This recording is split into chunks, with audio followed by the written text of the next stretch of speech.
ඕගොල්ලන්ට මතක ඇති මෙන්න මේ සාරි පින් එක. මගේ කලින් වීඩියෝ එක බැලුවා නම් මේ සාරි පින් එක තමයි මම ඒ වීඩියෝ එකේ හදනවා පෙන්නලා තියෙන්නේ. මේක සෙන්ටිමීටර් 4.5 සාරි පින් එක.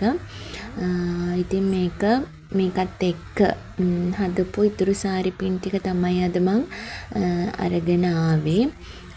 මේ තියෙන එක ඩිසයින් එකක් විතරයි. ඒකේ ඕනමන්ට්ස් කීපයක්ම මම ඔයාලට පෙන්නුවා. එයා ඉතිරි ඕනමන්ට්ස් ටිකෙන් හදපු අනික් සාරි පින් ටික තමයි දැන් පේන්නේ ඔයගොල්ලන්ට. මේ තියෙන ඊළඟ එකත් 4.5යි පින් එක.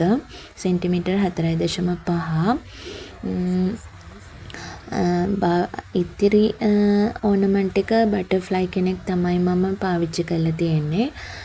ඒකත් එක්ක කරපු පින් එක තමයි ඊළඟට මේ අනික් ඕනමන්ට් එක. ඒකත් සෙන්ටිමීටර් 4.5යිමයි ඒ සාරි පින් එකත් හදලා තියෙන්නේ. ඊළඟට තියෙන මෙන්න මේක මේ කුරුල්ලා ඉන්න එක. ඒකත් හරිම ලස්සනයි.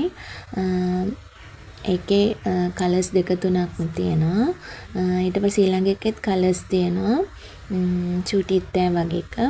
මේ ඔක්කොම සෙන්ටිමීටර් 4.5 පින් එකෙන් තමයි හදලා තියෙන්නේ. ඊට පස්සේ මේ බකමූණග එක. ඒකත් හරි ලස්සනයි ඉතින්. ඒක ගොඩක්ම දම් පාටට බරව තමයි තියෙන්නේ. ඔය විදිහට ඊළඟට මේ ලේඩි බග් කෙනෙක් ඉන්න එක. ඒකට නම් ෆ්ලවර්ස් දෙකකුත් රේසින් ෆ්ලවර්ස් දෙකකුත් ඇඩ් කරලා තියෙනවා. රිබන් ෆ්ලවර්ස් නෙමෙයි රේසින් ෆ්ලවර්ස් දෙකක්. ඒ විදිහට තමයි මේ පින් එකක් තියෙන්නේ. ඔන්න ඉතින් මං හදපු සාරි පින් ටික තමයි මේ තියෙන්නේ. ඉතින් ඔයගොල්ලෝ දකින්න ඇති ඒ ඕනමන්ට් එක හරිම ලස්සන ඕනමන්ට් එකක්. ඉතින් මෙන්න මේ විදිහට තමයි මං හදපු ඉතිරි සාරි පින් ටික ඔයගොල්ලන්ට දැන් පේන්න තියෙන්නේ.